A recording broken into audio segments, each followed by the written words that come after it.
Nagsisisi kaya si PBBM Saan? sa meeting?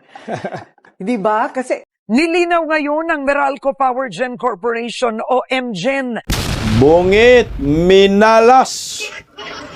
Tinawanan ng bilyonaryo host channel itong si Bubuim. Bakit po tinawanan? Alamin po natin mamaya. At sure na umanong ma-impeach si Bungit dahil sa isang matibay na statement ng isang kongresista na talagang pinatunayan niya na may insertion na nangyayari po sa budget na 2025. Meron naman talaga, at ang matindi nito, alam mismo ni Bungit, yung mga insertion, patay ka dihan nyor. O ito, si Boyeng Remulla, pagkatapos po magparatang na di umano'y mga Duterte diehard supporters ang nagpapakalat ng maling impormasyon na siya ay nagorgor na.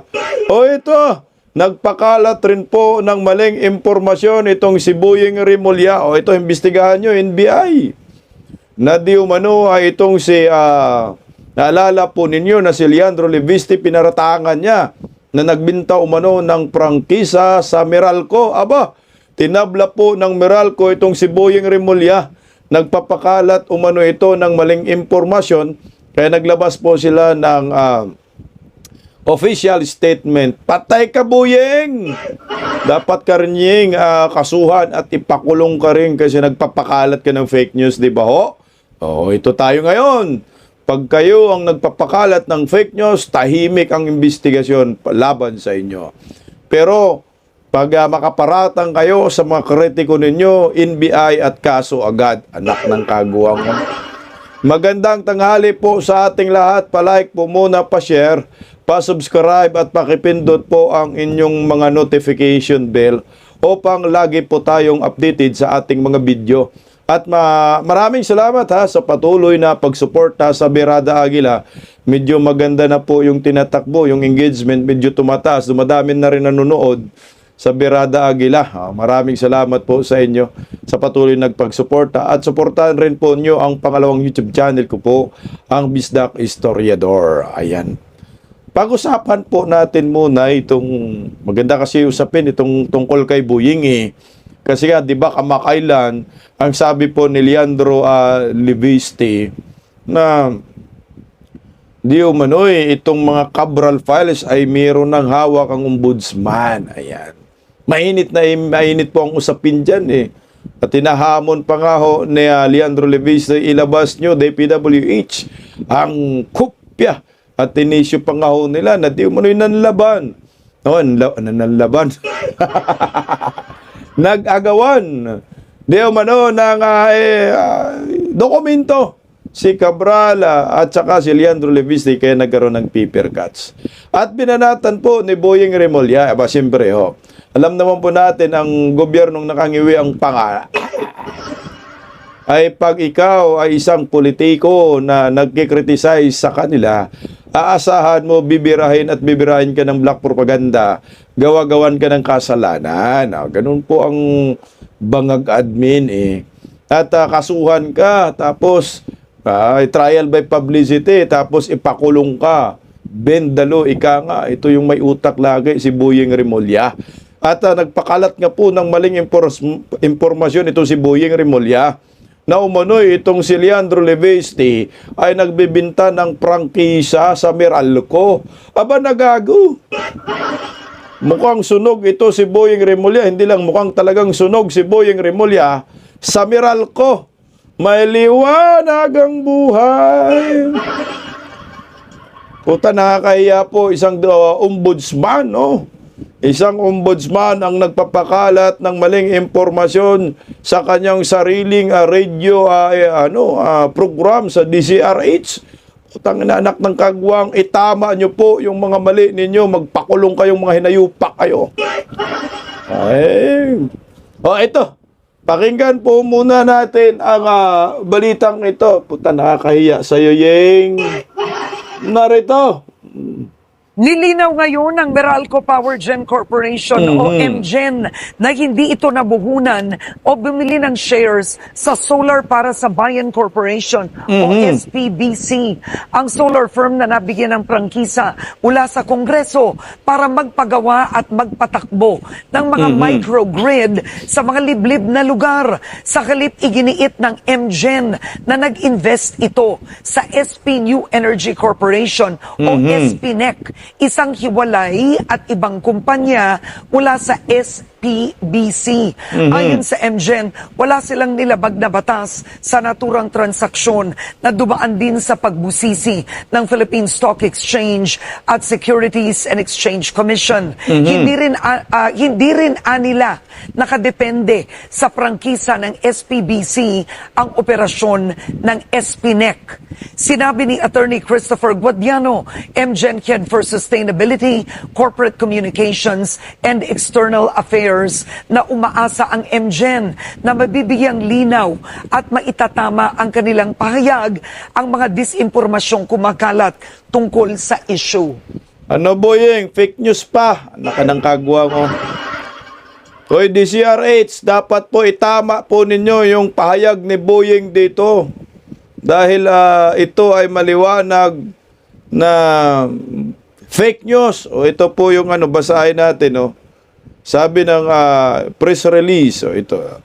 Kailang i-flash natin para makita ho ninyo. Ayan po yung official statement ng MGen Meralco. Press release po actually, January 11 po ito na na-release Nalit na nga ho tayo ng content. O ito. Pasig City, Philippines, January 11, Meralco Power Gen Corporation. Ito yung pinaratangan ni Boyeng na umano'y bumili ng prangkisa galing kay Leandro Leviste. Today clarifies that SP New Energy Corporation, ito yung SPNEC na sinasabi ni Boyeng Remulla is a separate district corporation entity from Solar para sa Bayan Corporation, SPBC. Separate ha.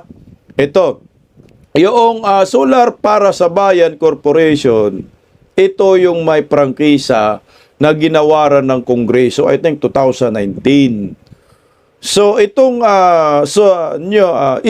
New Energy Corporation, SPNEC, sinasabi ni Boyeng, ito daw yung binintahan ng ng franchise ni Leandro Leviste. Ito yung parang yung Solar para sa Bayan Corporation. Tama, itong New Energy Corporation or SPNEC, ito yung di umano'y nagbintangan ng prangkisa sa Meralco Power Gen. Pero paano magbinta ng prangkisa itong SPNEC? Ang merong prangkisa ay Solar para sa Bayan Corporation. So anong franchise na ibinibinta ng SPNEC? Walang prangkisa kasi ang SPNEC. Para maliwanag tayo, mag-guide tayo ha. Ano yung fake news ni Boyeng?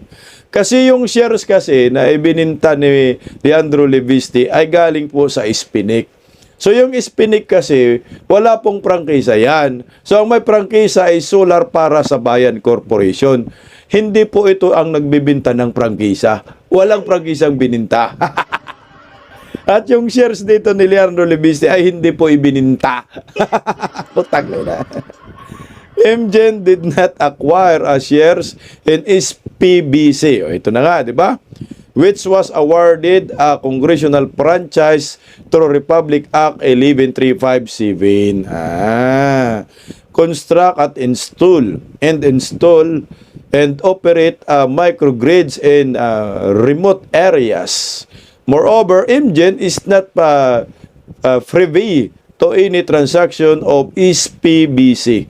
So wala nga, nor to any circumstances that may relate to its compliance with its franchise. MGen investment in SPNEC did not violate any law or regulation. As a publicly listed entity, the transactions of SPNIC, including the entry of MGen through its affiliates, have been scrutinized, approved by the Philippine Stock Exchange and the Securities and Exchange Commission. In addition, SPNIC's business and operations are not dependent on the franchise mentioned, kasi hindi naman kasi kailangan po ng SPNIC ng prangkisa anak ng kagwang.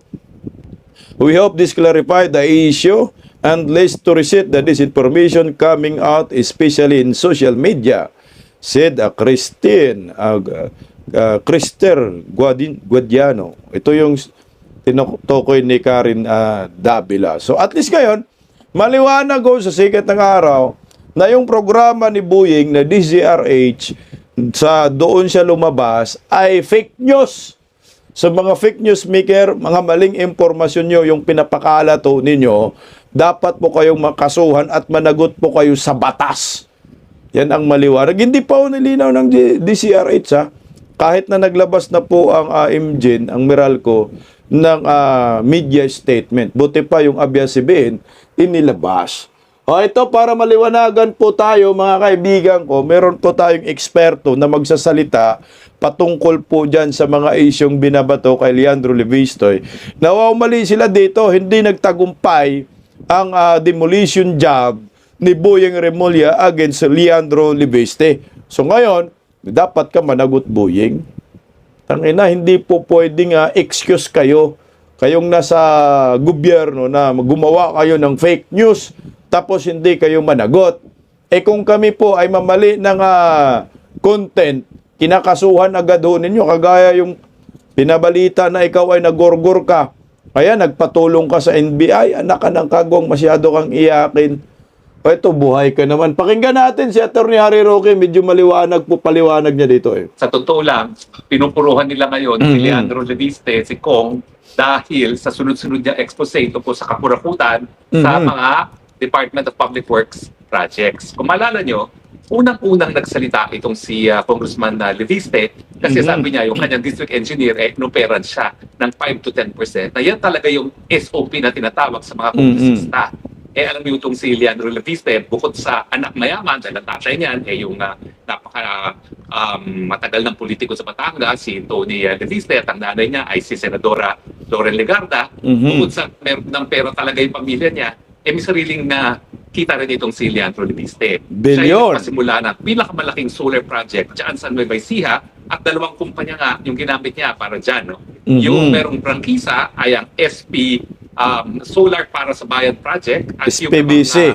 yung nagpapatakbo ng kumpanyang yan na hindi naman siya may-hari ng franchise ay yung SPNEC, no? SPNEC. Nabenta niya talaga yung share sa SPNEC. So, yung SPNEC ay ibang kumpanya dun sa Solar para sa Bayan. Yung Solar para sa Bayan, yun yung merong prangkisa na sinasabi ni Boyeng Remulla na hindi po pwedeng ilipat ang pag-aari na walang consent ng Kongreso.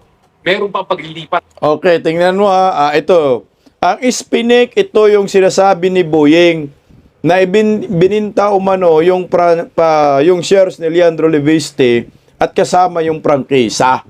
So ngayon, yung SPNIC nga na nakabili ng shares ang nakabili ng shares ay yung Meralco. Wala pong franchise yan. Ang mayroong franchise ay Solar para sa Bayan Corporation. Okay, tuloy po. Sa shares of stock ng yung solar project para sa bayan sa ibang nagmamay-ari na walang consent ng Kongreso, wala. Kasi hindi yun ang binibentang shares ni Leandro. Ang binibentang shares malinaw. of 20 billion ay dito sa SPNEC. Okay? Yung SPNEC, ibang korporasyon yan. Wala yan prangkisa. So hindi yan covered doon sa provision ng prangkisa ng solar project para sa bayan na kinakailangan. Merong consent ng Kongreso. Binenta kasi nga ni Leandro Leviste yung halos lahat na ng shares niya doon sa SPNEC. At ito naman yung nagpapatakbo ng solar. Pero yung may-ari ng prangkisa ay yung Solar Project para Bayan sa Bayan. Corporation. SPBEC ang pangalan. Iba. Okay? So actually, yung pananakot ni Ombudsman Remulla, sablay. Sablay talaga. Kasi hindi nagkaroon ng paglabag doon sa provision ng solar project para sa bayan na kinakailangan magbigay ng pagpayag ng Kongreso sa pagbenta ng shares kasi wala namang binentang shares si Leandro Leviste doon sa solar project para sa bayan. Ang Yan. binenta niya doon sa SPNEC na hindi naman pinagbabawal. Ang tawag doon, Atty. Harry Roque, Solar para sa Bayan Corporation. Ayan. Ngayon, sasabihin nyo, well, that is circumventing the laws. So be it. Pero yan po ay legal avoidance ang tawag dyan. Hindi linabag ang provision ng prangkisa kasi walang bentahan doon sa shares of stock ng solar project para sa bayan, ang binenta ay SPNEC. Pero bukod dun sa sinasabi ko nga na in-expose ni Leandro Leviste yung SOP na 5% at 10% na sinabi ngayon ni Benji Magalong, hindi na po 5 at 10%. Umaabot na ng 70%, wala na napupunta sa project, lahat napupunta na sa bulsa ng mga sinatong. Hindi lang yan sinatong at Congressman, pati Malacanang. Dahil sabi Those projects pa nga 100 billion na naging insertion ng ating bangag na presidente sa 2025 budget at another 100 billion dito sa 2026. Ang pinatutuhanan ni Zaldico, siya naglipat ng 25%. 25 billion sa palasyo para sa 2025. Hindi ko ngayon alam na wala na si Zaldico kung sino magdi-deliver ng 25 billion para sa taong ito. Pero kaya galit na galit ngayon ang mga kurap kay Leandro Leviste, hindi lang doon sa expose niya ng 5 to 10% na dinimanda niya ha. So hindi ito laway-laway lang. Talagang nag-file ng demanda si Leandro Leviste laban doon sa district engineer ng Batangas. No? Pero galit na galit sila dahil dito sa Cabral Fires. Dahil nga, sinasabi nila, sapilitin daw kinuha ni Leandro Leviste yung Cabral Files. Ano ibig sabihin nyo? Kapag sinabi mo na sapilitan mong kinuha yan, authentic. ibig sabihin, totoo yung files. Una. Pangalawa, nagsalita na yung abogado ng nasirang Yusek Cabral. Sinasabi talaga ng abogada na meron talagang Cabral Files. Ang hindi lang niya alam dahil hindi pa niya nakikita kung anong hawak ni Congressman Leandro Leviste kung kapareho nga ito ng Cabral Files na hawak nila. Pero kung walang kaduda-duda, hindi yan nagkakaiba. Bakit? Well, alam niyo naman. Nanay niya si Loren Legarda. Si Loren, sinasabi naman ni Leandro Leviste, pati si Loren, merong mga insertions. So tanggap na po natin yan. Alam niyo, tanggapin niyo na. Walang malinis na senatong at congressman. Lahat sila kumita. Pati Ping Lacson. Ping Lacson, kumare wala siyang insertion, pero meron niya mga project na pinapasok, biglaan din. So lahat po sila. Si Risa Antuberos, number 1 nagpapamalinis. 3 billion ang insertion. Kaya lang ang tawag niya amendment. Buti na lang nagsalita yung kakampi niya na si Franklin Drilon na walang pagkakaiba ang amendment sa insertion. Pareho lang yan. Binabago mo yung budget proposal ng Malacanang para magkaroon ka ng proyekto at kapag ikaw kasi nakapagpasok sa budget ng proyekto, sasabihin mo sa DPWH, sa contractor ko bibigyan mo yan. Kaya ikaw, Rita Temeros, paalam na namin kung sino ang mga bagman mo. Darating ang punto, ilalabas na rin namin yan, migil ka na sa iyong pagmamalinis, kadiri ka. Mas mabuti pa siguro yung mga kurap talagang inaamin silang kurap kaysa yung mga nagmamalinis. Yan ang pinakamasama, mas nakakasuka. Yung mga nagmamalinis na kurap din naman pala.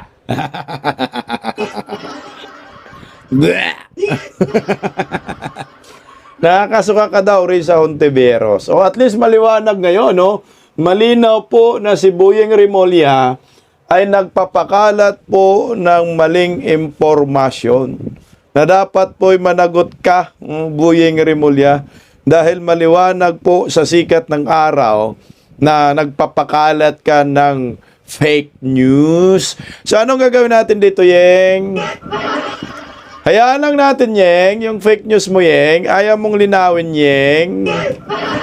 Anak ka ng kagwang, Yeng. Ito, isa pang source natin sa news ngayon. Ito, mas maliwanag. Pabasahin natin ito, Tagalog. Sabi po ng Meralco, disinformation ito. Pinabulaanan po ng Meralco na umano'y binili ng solar franchise. Okay? Nilinaw ng Meralco Corporation MJ na hindi nito binili ang shares ng Solar para sa Bayan Corporation ni Kong Leandro Leviste, isang kumpanyang may hawak ng congressional franchise. Ayon sa MJ, ang kanilang investment ay napunta lamang sa SPI New Energy Corporation. Ito yung walang hawak na franchise, congressional franchise. Isang hiwalay at independenteng kumpanya at hindi sa solar para sa bayan. Kaya ito ang sabi. Ito ay kasunod na kumpirmasyon ni Ombudsman Boying Rimulya na umano'y inimbestigahan ang umano'y paglipat at pagbibinta ng solar franchise ni Libiste na sinasabing walang pahintulot ng Kongreso. Fake news ka, Boying! Dagdag ng Meralco, nagbinta ang mga kumpanya ni Libiste na humigit kumulang na 22.59 billion pesos. Dito na ingit si Boying. 29.259 billion yen ang shares ay bininta ni Leandro sa MGen Renewables sa magkahiwalay na transaksyon mula sa uling bahagi ng 2023 hanggang unang bahagi ng 2028. Kaya pala nainggit si Boying. Mag-iimbestiga ka? Tanga mo. Alam niyo po itong Remulla Brothers, ito po yung mga attack dug Marcos Depender, no? Sakit sa ulo tong mga mukha na to. So paano ngayon, no? Anong gagawin natin? Bungit ang gagawin natin, sablay. Sablay ang mga black propaganda ng Remulla. Boying Remulla laban kay Leandro Libiste. Hindi sila po dito nagtagumpay na sirain ang kredibilidad ng batang matapang na kongresista. O, iyak kayo. Talaga naman. Merong dokumento, may hugot. Alam ni Leandro Libiste, ang lahat siguro ng ginagawa niya, hindi naman siguro yan tatanga-tanga. Nasaktan kayo dahil sa mga banat po ni Leandro Libiste na pati yung amo nyo sa pool na dito hindi na po makaligtas. At wala man lang sa pangalan, wala man lang yung pangalan ng mga Duterte dyan sa listahan ng Cabral Files. Merese, dahil pinipersonal ninyo mga Duterte, ginero ninyo sa allocables ninyo, sa mga insertion na yan, anak ng kagwang. Kasi gusto lang sila ang yumaman. Ito pa, bago po tayo patungo dito sa impeachment ni Bungit at pinagtawanan po ng mga belyonaryos at minala si Bungit. Tingnan mo, gumawa na naman ng drama itong si yung isa pang Remulla. Inumin talaga itong mga to. Magkapatid, no? Magkapatid na puro kasinungalingan at panggigipit ang ginagawa sa bayan. Ang sabi dyan ni Junvic Remulla uli, may lumapit sa akin through an intermediary, nag-offer sa aming magkapatid ng 1 billion para matapos ang kaso nila. Inupiran daw sila magkapatid.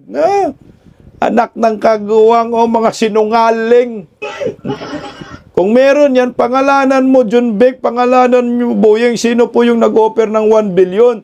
Baka ituro nyo naman sa mga Duterte. Anak ng kaguwang talaga, nandiyan na naman tayo eh. Mga sinungaling talaga, mga mukha nito, parang, Ginoo. Walang maniniwala dyan. So, gumawa ka na naman ng issue kasi sablay yung banat ninyo. Kaya, Leandro Libiste, nagpapansin na naman kayo. Anak ng kamuti. Wala na pong maniwala po sa magkapatid na ito. Sablay. Ito na yung maliwanag. Sablay po ang demolition job laban po kay Leandro Libiste dahil sumablay po sila. O, ito na tayo. Paniguradong ma-impeach ka, Bungit ka. Minala si Bungit dito. Tinawanan po ng bilyonaryo host channel. Ang gaganda naman yung nang tumawa kay Bungit, oh. Pinky Wave tsaka si Marujas. Corina Sanchez, asawa ni Marujas. Bakit po tinawanan? Okay. So napanood ko po yung bidyong ito, siyempre sa bilyonaryo, yung patapos ng programa nila. Nagtawanan sila. So agad ko ni-research yung pinagtatawanan nila si Bungit saang banda. O, ito. Panoorin muna natin yung tawanan ho nila. Narito po. Nagsisisi kaya si PBBM? Saan? Na sinama niya si Congressman Toby Tiangco sa meeting. Di ba? Kasi yung mga ganun, hindi ba dapat confidential? But maybe the way Congressman Chanco thinks is that he has to be that transparent. Kwento mo muna ano sinabi ba? Kanina, kung nakikinig po kayo sa balita, ang sabi niya, siya ay bahagi ng isang meeting sa pagitan ni Pangulong BBM at ang kanyang pinsan ni si dating Speaker Martin Romualdez at pinapagalitan niya si Speaker. Aba? At tinatanong, ilan ba ang bahay mo sa Forbes? Gano'ng maraming caviar ba kung kayo'y kumain? Ilan ba ang sasakyan nyo? Bila aeroplano. Aeroplano, may mga ganon. Pero hindi na kinuwento ni Congressman Tiangco kung anong sagot. May tambalos-los. Medyo bitin. Bitin. Tanungin natin si Attorney Edgar. Oo nga. Diyos po. Ano sabi? Pakitanong mo, tsaka, ano ang punto nun? Ano ba ang punto ni Congressman Tiangco na the President is holding his own cousin accountable for whatever he probably did or did not do. At saka nangyari itong usapan na to nung House Speaker pa siya. Oo, hindi ito recent. No. Marami kasi ang nag-iisip, nagtatanong, Pinky, ano ba ang relasyon ni PBBM kay Speaker Martin? I guess, that gives the public some kind of view of a sneak peek into their relationship. That the President also holds his own cousin accountable. I guess, yun ang pinapalabas si Congressman Toby. Pwera na lang kung Sarsuela din yun. Sarsuela tala, rin pwede. acting yun, ha? Pero palagay mo hindi? Para may share ni Huwag mo Kong nang Toby sa atin. sagutin. Ha? Para may share ni Kong Toby sa atin. Ano? Oo, hindi. Si Kong Toby ang makapagsasabi kung feeling niya Ay, fake. Sarsuela ba yun, fake, or totoo. Pero, walang makapagsasabi. Madumi lang po ang isip talaga ng mga mamamahayan. Pasensya na po kayo. Lahat lang ng mga posible, pinag-uusapan At yung namin. iba talagang sasabihin, di ba? Yes. Oo. So, yeah. But if he really does hold his cousin accountable, then that's plus points for him. Malabo yun. Ako No? naman dahil sa sinabi ni Congressman Toby doon sa kanyang interview sa The Spokes, paano kapag may impeachment case na ihain laban kay Pangulong Ito na. Bongbong Marcos? Okay. Ay pwedeng gamitin yun. Although, how much that will hold, that's another story. Pero kumbaga kasi parang malabas, complicit eh. Si Pangulo, dahil pinagsabihan niya yung pinsan niya, pero natuloy pa rin yung budget. We're talking about the 2025 budget. Hindi itong budget na ito. Okay. Sabi ni Congressman Edgar Erice, pwedeng betrayal of public trust. Ito na. Depende nga kung anong sinagot ni kung ano ang sinagot ni Speaker. Doon tayo nabitin. Oo, kulang ang kwento ni Kong Toby. Kailangan maimbitahan. Okay. So, ito po yung pinagtatawanan ng Bilyonaryo Host Channel. So, linawin natin ng maayos para medyo mag-guide tayo. Kasi nga, itong interesting po ito dahil sabi ni Pinky Wave, yung mga nalalaman ni Toby Chanco ay pwede po itong magagamit laban po sa impeachment kay Bongbong Marcos. Nang sabi, betrayal of public trust nga daw, yung isa sa mga mabigat na kaso na offense itong si Bungit, ayon po kay Kong Erese. At ang matindi nito, ipapalabas ko yung interview ni Kong Toby Chanco para alam natin. Inamin po ni Toby Chanco na yung mga insertion sa 2025 national budget na putang 1.5 trillion ay alam mismo ni Bongbong Marcos. Kasi pinagalitan daw niya ni Bungit itong si Martin Romualdez. So ngayon, sa nakikita ko po, kaya nagkalit-silit siyang investigasyon dahil hindi ho po pwede mapuruhan si Tambaluslos. Kasi pag pinuruhan si Martin Romualdez, dali ho talaga dito itong si Bongbong Marcos. Ito ang malaking problema nga. Kaya tinawanan sila ng Bilyonaryo Host Channel sabi ni Corina, nagsisisi ba kaya itong si Bongbong Marcos sa pagsama kay Toby Chanco na magkaroon ng confidential meeting? Actually, parang hindi confidential meeting dahil siguro confidential, ay parang hindi eh. Siguro hindi iniisip nila na gano'n ang mangyayari, no? Na itong si Toby Chanko magagalit kay Martin Romualdez. At ngayon, ang ingay-ingay ni Toby Chanko nahuli sa bunganga sa sariling bibig si Toby Chanko. Na ito ay pag-amin kasi pinatawag daw sila harap-harapan eh. Dito si Martin Romualdez, dito si Toby Chanko. Kumbaga witness si Toby Chanko, pinawitness ni Bungit at pinagalitan si Martin Romualdez. Pero sabi rin ni Corina, baka sarswela, no? Baka optics, no? Kunyari, magdrama-drama sila, tapos magpa-interview sa mga mainstream media at ikwento ni Toby Chanko ito at ipapalabas ni Toby Chanko na hero si Bungit dahil pinagalitan niya si Martin Romualdez eh. Pero ang question niya dito, kaya bang Kaya bang daliin ni Bongbong Marcos itong kanyang pinsan? Kasi first time in the history na ang presidente ay magpinsan at ang Speaker of the House eh. Yung kapangyarihan, halos tumaas pa nga si Martin Romualdez kay Bungit eh. Kaya ba niyang papanagutin si Martin Romualdez? Kasi kung papanagutin ni Bongbong Marcos si Martin Romualdez, baka sasabihin ng taong bayan, goods. Pero, paparusahan si Martin, matik yan, kakalad ka rin po si Bongbong Marcos sa kaso. At ito po ang hudyat na lalong magalit ang taong bayan dito. Kasi makukunik talaga yan. Tsaka palagay ko hindi papayag si Martin Romualdez dyan na siya lang ang madali. Talagang pareho silang madadali dito. So ano po yung bigat?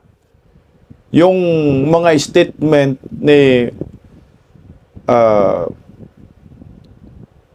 Toby Chanko sa ikwininto niya na usapan ni Martin Romualdez, Bongbong Marcos at siya. Kasi lumalabas na mayroong nakawan na nangyayari na ang may alam ay si Bongbong Marcos lamang at si Martin Romualdez. Kasi wala doon si Saldico. Wala. Nagkataon lang na nandun si Toby Chanko. Narinig niya lahat ang di umano'y pagsisermon ni Bungit kay Martin Romualdez. Teka, kung Sarswila gusto ni Toby Chanko na linisin ang pangalan Bongbong, sabihin galit nga yan eh. Pinagalitan si Martin. Pero hindi ka pa rin lusot. Dahil kung pinagalitan mo itong pinsan mong buhaya, bakit nakalusot pa rin ang mga insertion at pagnanakaw at lumalabas sa mga investigasyon at kumakalat na impormasyon na ikaw, ayon kay Saldico, ay nakatanggap ka pa rin ng 100 billion insertion. At kwento pa ni Saldico, pati siya, pinagalitan din ni Bongbong Marcos dahil nakikialam sa insertion. O ngayon, mas maliwanag na alam ni Bongbong na may insertion. Ang witness po at ang nagsasabi po dito ng statement sa mga interview ay si Toby Chanko, nakakampi niya, na sabi nga ni Corina, putang ina, hindi ba nagsisisi dito si Bongbong? Pakinggan po natin. Ito po yung interview ha. Na pag tiningnan mo, medyo mabigat talaga ho itong statement na ito na po pwedeng mitya ng pagka-impeach ni Bongbong Marcos sa Kongreso. So ang pinag-usapan na lang numero. Kung offense ang pinag-usapan, meron talaga 100%. O hindi Sa natin. 2025 budget. Correct. Doon sa 2025 budget, nagkaroon ng insertions. Right. Diba? So ang ginawa ni Presidente BBM noon, unlike now na may binito siya, is may konti siyang line veto, pero yung in-insert doon sa DPWH, hindi niya na-veto ng buo. Correct. Okay. Pagdating nung January 2025, hiningan niya kasi syempre nagtuturo, di ba, pag insertion, Yes. sasabihin ng House, Senate gumawa niyan. Sabi ng Senate, hindi, House ang gumawa niyan. So ang nangyari noon, pina-hold niya lahat ng DPWH insertions. Okay. Ang sabi niya kay Cheese tsaka kay Speaker Martin, bigay niyo yung insertions niyo. Okay. So si Cheese, O, tingnan mo ha. Anong sabi ni Toby Chanko dyan? Pinahold down ni Bungit ang lahat ng insertion. So hiningi ni Bungit ang insertion ng Kongreso at Senado. Kay Chis Escudero at kan Martin Romualdez. Putang ina. Di ba ka nadulas dito, Toby Chanko? Hindi maliwanag po sa sikat ng araw na si Bongbong Marcos, yung presidenteng nakaupo ngayon, ay alam na alam niya ang insertions. Bakit hiningi niya ang listahan kung hindi niya alam? So matagal nang may listahan ang animal sa mga insertions. So yung pagdugtungin natin, yung sinabi ni Saldico at sinabi rin ni Toby Chanko, tugmao sila pareho. Ang sabi ni Saldico, may insertion ka, 100 billion, 200 billion, at may 50 billion ka rin na insertion, Sandro, kayo, Romualdez. Nag-deliver ako ng malita. So ngayon, ito sinabi niya. Hiningi ni Bungit di umano, junto yung mga insertion ng Senado at Kongreso. Maputang ina. Ngayon, impeach kang Bungit ka. Naghuhugas kamay ka. The betrayal of public trust na naman ito. Tuloy Cheese, January 2025, within 3 days, binigay. Natawag ko sa meeting, March 24, 2024. Ito na. January pala. No, hindi pala June. So, January po yung mga listahan ng insertion, ibinigay na. January 2025. Ibinigay, putang ina, kainitan talaga yan ng budget, no? Siniwalat din yun ni Tatay Digong that time na mga blanco yung BICAM, di ba ho? Mga ganong panahon. So, January. Unang buwan pa lang ng January 2025, alam na ni Bungit yung mga insertion ng Kongreso at Senado. So, ibig sabihin, nandiyan na sa budget talaga, nasagaan na yung mga insertion. Paano mo sasabihin na walang alam si Bungit sa lahat ng korupsyon? Ikaw mismo, Toby Chanko, na nagsasabi na. Kinuha yung mga insertion, hinold ni Bungit. Ito, tuloy. Kasi 5 days na lang, magsisimula na yung campaign period. Wala pang sinasubmit Si Martin. yung House nung insertions na pinasok DPWH. nila. Okay. Pinasok nila. So, nung nangyari yon, doon ako pinatawag at pinapahingi sa akin sa House yung listahan ng insertions. So, yun ang Ito na. Wag na kayong tanggihan mga buhaya sa Kongreso. Inutusan pala si Toby Chanko ni Bungit mismo eh. Nasaan na yung mga insertion ninyo? Mga listahan. Ibigay nyo! Ito na yung suhol sa impeachment, liyata, no? Laban kay Vice President Inday Sara. Ito, buhay pa naman si Toby Chanko. Tapos sasabihin ninyo, dito minala si Bungit. yun ang pinagsimulan ngayon. Tungkol doon sa impeachment, Ang sinabi mo, if Ito na I'm nga not ho, yun. mistaken, parang binayaran yung mga hindi, congressmen. ang sabi ko noon is because na-hold yung FLR, FLR, yes. okay, na 209 billion. Sabi ko, ang duda ko noon, yung mga nagbenta ng projects ay pinilit yung impeachment para later on, yun ang sasabihin nilang dahilan kay Presidente na dapat i-release yung FLR dahil naipangako namin sa mga congressman. Correct. And which really happened, which I was proven correct. Wow. Kasi nung kausap ko si JJ Suarez tsaka si Dong Gonzales, March 25, ang unang sabi nila sa akin, please convince the President na ma-release yung FLR. Sabi ko, bakit? Sabi niya una, may namuhunan na dyan. So, nung sinagot ko sila, bakit may namuhunan? Bakit ang pinuhunan yung political capital ng Presidente? Hindi, ganito yung sitwasyon nun. Okay. Eksaktong-eksakto. Ito, bago po yung kwentuhan nila ni Martin Romualdez, Bongbong Marcos at Toby Chanko na pinagalitan daw na posibleng magamit din sa impeachment. Ito rin, magagamit rin ho ito. Yung unang part na sinasabi niya, na alam po ni Bongbong Marcos yung mga insertion dahil hiningi nga ho po ni Toby Chanko yung listahan. Kongreso, Senado, pinahingi nga po ni Bubuim. So ngayon yung sa impeachment naman ni Vice President Inday Sara, yung for later release na project, baka dagdag na po yun kasi di ba balita natin 150 million bawat bawat kongresista. So bukod ba yun for later release projects? O baka naman kasi nga nakahati-hati na. Kasi yung iba pumirma dahil umano sa AX tupad, di ba? Doon po kinukuha akap yung 150 million Nauna pa nga pumirma si Sandro Marcos. So ito, swak na swak po yung statement ni Toby Chanco na ebidensya na magpabigat lalo sa betrayal of public trust ni Bongbong Marcos sa bansang ito. Alam niya yung insertion. Bakit niya tinutolerate? Bakit niya hinahayaan? Puta kasabot siya dito. Isa siya sa mga pupwedeng ituturong mastermind.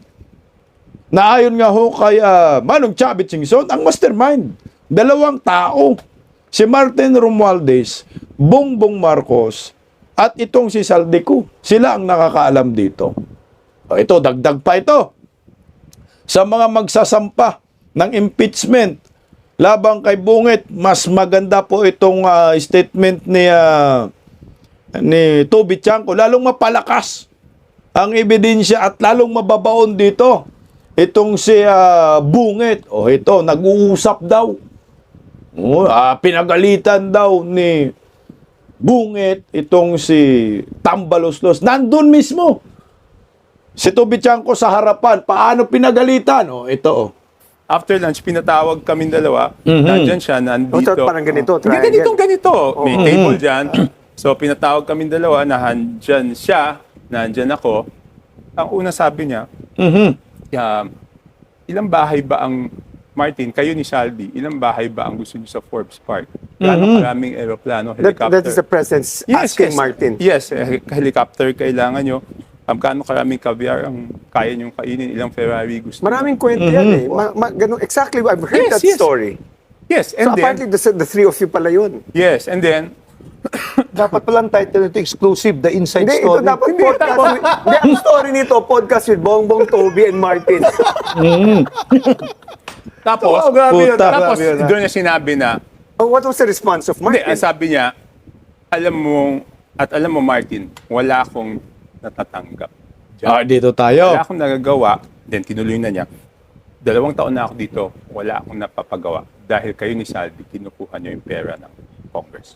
So, yun. Yun ang sinabi niya.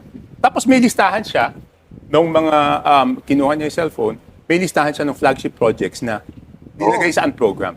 Itong mga to, linagay niyo sa program. Tapos idingit niyo yung mga proyekto niyo. Ang pangako ni Martin nun is, we will return it sa BICAM, which did not happen. Kaya lalo siyang nagalit ng January. Tibag ka dito, Bungit. Maliwanag ha. Putang ina. Yung statement ni Chanco na sinabi niya, kinumpronta niya si Martin Romualdez. Pinagalitan dahil nagnakaw ng pera sa kaban ng bayan.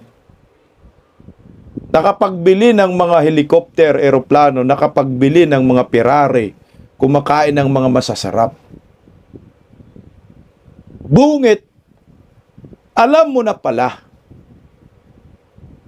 Kasi sabi may dagdag si Chanco, baka sakaling makalusot. Ang sabi, wala akong natanggap dyan. So, posibleng nilalaro ni Toby Chanco na gusto niyang palabasin, walang kasalanan si Bungit dahil wala siyang natanggap. Pangungurakot ni Martin Romualdez at ni Saldico, isang kalukuhan po yan. Wala pong maniniwala dyan na si Bungit ay hindi nakatanggap ng trilyon-trilyong pagnanakaw sa kaban ng bayan ni Saldico at ni Martin Romualdez. Puta ang bigat ho nito ha. Na pwedeng magpabagsak kay Bungit diyan sa impeachment. Tingnan mo ha. Titingnan natin mga ibang mga senaryo.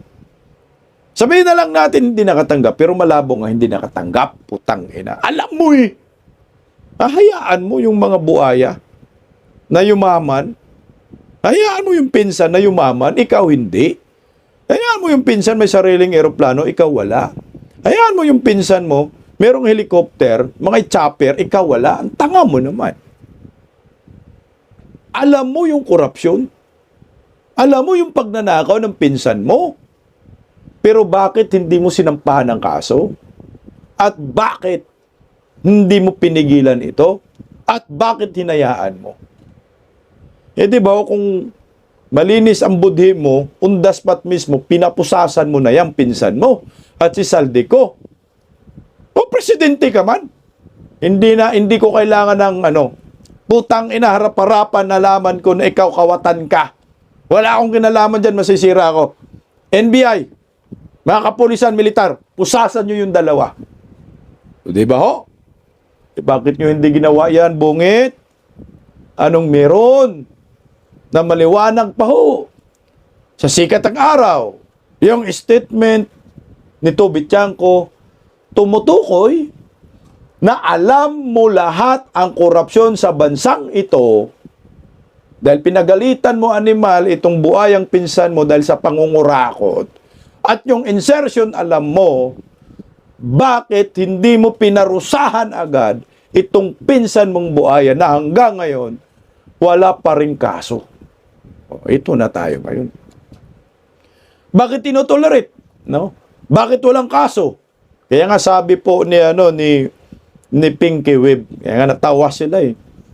Hindi ba nagsisisi na nandun si Toby Tiangco kasi panay kwento na si Toby Tiangco ngayon. Mabigat ho ito. Pwede po itong tatayo sa impeachment court, sa impeachment trial. Ito bakit ko nasasabi dyan sa caption na si BBM ay sure na ma-impeach? Putang ina, kung ito yung mga testimonyang pagbabatayan natin, sure na ho talagang ma-impeach si Bongbong Marcos. Kung hindi pira ang habol ng mga kongresista. Pero mukhang mahirapan na ho mangako itong si Bungit sa mga kongresista. Kaya sabi nila, meron pa rin tiwala ang mga mambabatas sa akin. Sa palagay ko, may tiwala yung mga nakakubra. No, yung mga nakakuha ng mga ipinangako. Yung mga flood controls. Siguro, no? Pero paano po yung iba? Na pinangakuha ng tinatawag na 4-letter release? Na pumipirma ho sila sa impeachment kay Vice President Inday Sara na hanggang ngayon, after election, naniningil po sila. Nasa na yung 4-letter release? Nasabi ni Toby Tiangco, nagsumbong siya sa Pangulo, sabi rin ni Bongbong Marcos, wala daw. Ito yung mga kongresista na dismayado, mga buhaya to Ito yung mga buhayang kongresista na dismayado dahil hindi pa rin po na-release ang ipinangakong proyekto ni Bongbong Marcos para sa kanila. Napoposible, ito po yung magpipirma sa impeachment, mai-impeach si Bungit. Dahil ang pagkakaalam ko, meron ding mayorya na gusto pong magsampa ng impeachment labang kay Bongbong Marcos. So ito yung mga miyembro na dismayado ho kay Bungit, kay Martin Romualdez dahil hindi po narelisan ng pondo. Patay ka, Bungit. So, mas maliwanag Tingnan mo yung dalawang host din yan sa Bilyonaryo. Nakanganga sila dahil sa pasabog ni Toby Tiangco. Dahil sa nalalaman ni Toby Tiangco, hindi ko alam kung aware ba si Toby Tiangco na yung mga statement niya ay pwedeng magamit para ma-impeach ng tuluyan itong si Bongbong Marcos. Ito po ay interview sa Bilyonaryo News Channel. Iyak kayo ngayon. Iyak. Sa wakas, there will be a day of reckoning. Kasi nga, di ba? Sabi natin, putang ina, impeachment kasi is a numbers game. So ngayon, paano po tayo makalikom ng sapat na pirma? Wala kang mga mukhang pera nga yung mga nasa Congress. So ako, it is the right timing na magsampa na talaga ng impeachment labang kay Bungit dahil sure po yan ma-impeach. May mga political butterfly, mga political junkies. Kaya, di ba sabi ni Toby, hiwalayin ko si Bungit pag hindi mapanagot ang pinsan niya. Hindi kasi pwedeng mapanagot yan. So iyan, isa rin yan. Napipirma na ma-impeach si Bungit. Traidura ng mga resulta dyan. At yung mga ibang kongresista na umuwing luhaan, na pumirma lang na akala mo merienda, putang ina, impeachment pala. Tapos ang pangako for a later release. Ito yung mga sugatan ng mga kongresista. Na ang sabi nga ho, ito pa, ni Igay Erice, sure talaga ang impeachment kay Bungit. Nakikita ko, kung may impeachable offense ang presidente, ay yung betrayal of public trust. Kasi for 3 years, pinabayaan niya yung budget natin na masalaula, na hindi siya kumibo. And that's tantamount to inexcusable gross negligence. Sure na ma-impeach dahil sa betrayal of public trust. Isa na yung mga sinasabi, kinukumpisal ni Toby Chanko. Alam ni BBM yung mga insertion. So ang ginawa niya ngayon, pagtatakip, kaya may ICI, pagtatakip, diversionary tactics, kung ano-anong paninisi sa mga Duterte.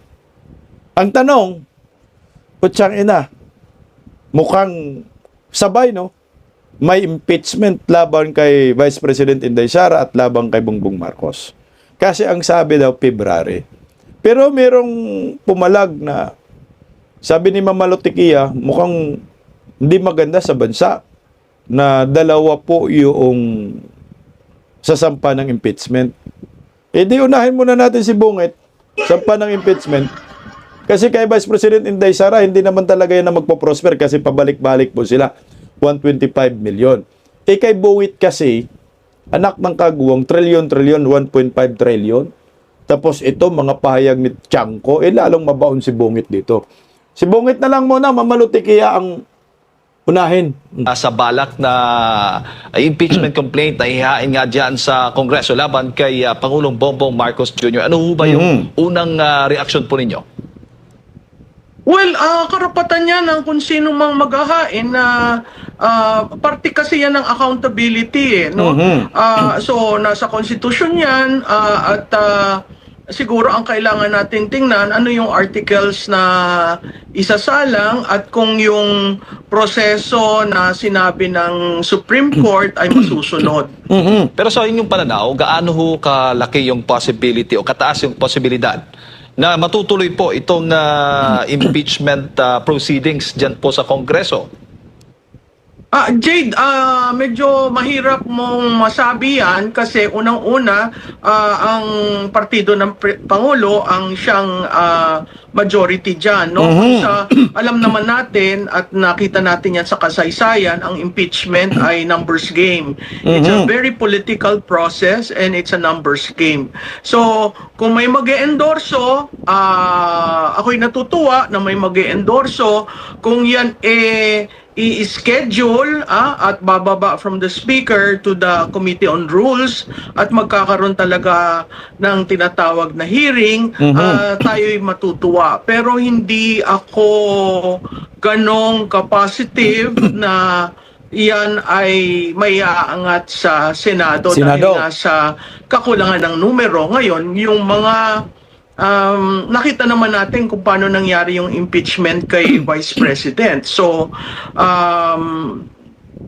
sa tingin ko, yung pagbibigay ng proyekto, sa tingin ko, yung paglalagay ng mga benepisyo sa mga e-endorso o boboto ay isang bahagi ng realidad ng politika. Opo, nabanggit po ninyo yung possibility na yung impeachment proceedings or complaint against the Vice President ay possible bang matutuloy din at pwede rin bang sabay-sabay po yung ganon?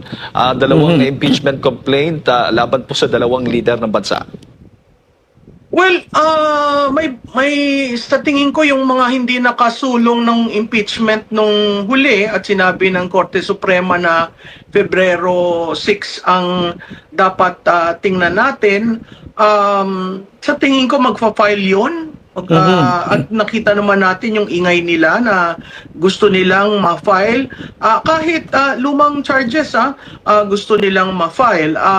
Hindi ko alam kung paano nila bubuuin yung impeachment na yon, dahil iba na ngayon ang terrain. Ang terrain ngayon from 2023 to 2025 may 1.5 trillion na insertion diversion na ginawa sa budget, samantalang yung kay BP Sara kung yun lamang 125 at 500 OVP at DepEd, yun ay nangyari ng 2023 hanggang 2024. So isang taon lamang at na-review na yan ng COA. So hindi natin alam kung yung ihahain nila ay kahalintulad nung hinain nila previously. Opo. Pero Ngayon, Jade, isingit ko lang, Jade, Yes, no, yes, dun go sa ahead. tanong mo na pwede ba yung sabay? Medyo hindi ko nagugustuhan yung pagsasabayin kasi napaka unstable ng ating political pag nagganon. Parehong matataas na pinuno ng ating bansa masasubject sa impeachment. Pero kung yun ang hamon ng panahon, at sana lamang kayanin ng sistema natin, ng political system natin, wala tayong magagawa doon dahil yun ay karapatan ng kung sino man, mamamayan o miyembro ng Kongreso na maghain noon. Okay, sa akin naman, hindi naman talaga po pwedeng pag magsabay yung impeachment, pagtalakay. Kasi siyempre, hiwalay po yan. So, posible tatalakayin. For example, ngayong buwan, may mag-file ng impeachment labang kay Bungit, no? Kaya, ako sa akin lang, advice ko lang sa mga nagbabalak ng mag-file ng impeachment kay Bungit. Kasi marami naman talaga ng ebidensya, marami naman talagang impeachable offense labang kay Bungit. Unahan nyo na, mag-file na kayo, kailangan concrete evidence, kailangan tama lahat ng inyong mga articles of impeachment. Naswak talaga sa pananaw ng maraming tao at mga legal expert. Kasi kung hindi na ho kayo magsasampa, unahan po kayo magsampa ng mga alipuris ni Bangag, ay baka ho, masayang lang ang taong ito. Kung meron ng mabigat, meron naman na talaga, isampan nyo na. Marami namang magagaling na mga abogado dyan. Lalo na nila ni Topacio, ayan. Birahin na natin, kasi baka unahan po ng mga buhaya Numbers game nga, sabi ni Mamalutikia nga, baka medyo mahirapan na aakyat sa Senado ang impeachment labang kay Bungit. Gaya ng sinabi ko kanina, marami pong luhaan na mga kongresista dahil sa mga pangako ni Bungit na mga napapako yung 4-liter release na project. Hanggang ngayon wala pa at nagkabulilyasuhan na dahil nabisto na lahat ang pagnanakaw nila sa kaban ng bayan. At panigurado ho ako na ngayong mga kongresista nakatingin na rin ngayon sa social media, sa mga isiniwalat ng yung sino-sinong mga kongresista, lalo na kay Leandro Leviste, Barsaga at ngayon ito kay Toby Chanco, na magbabalak po talaga si Toby Chanco na iiwanan na si Bongbong Marcos.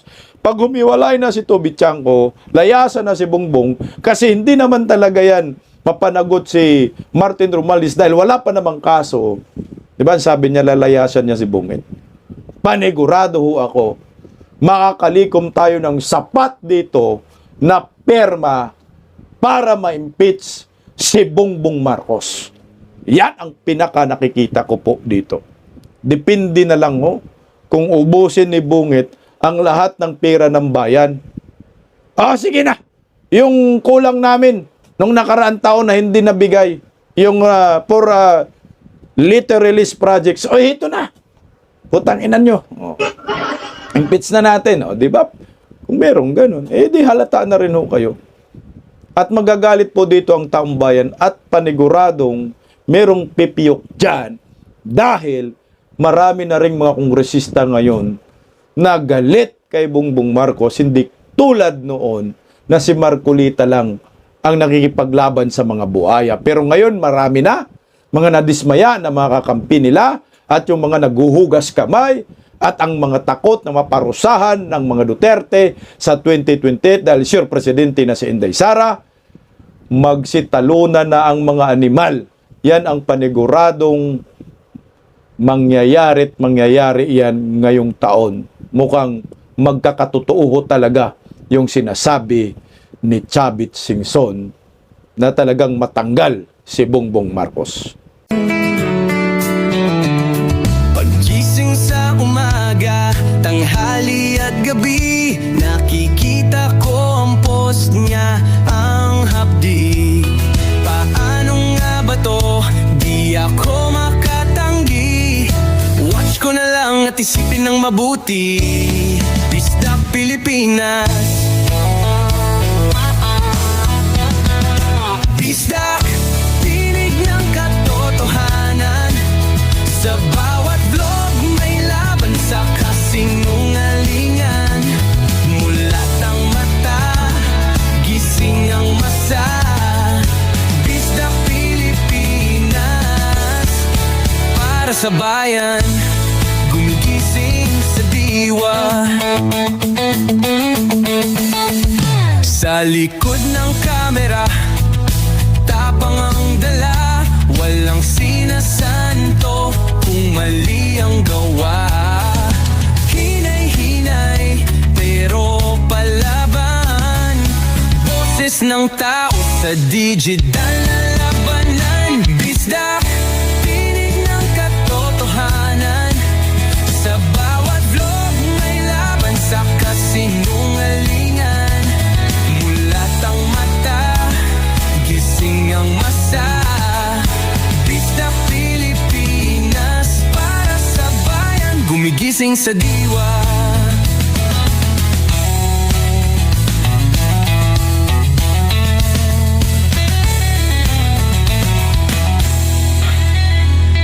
Hindi artista, hindi politiko, pero ang katotohanan, sigaw niya ay buo.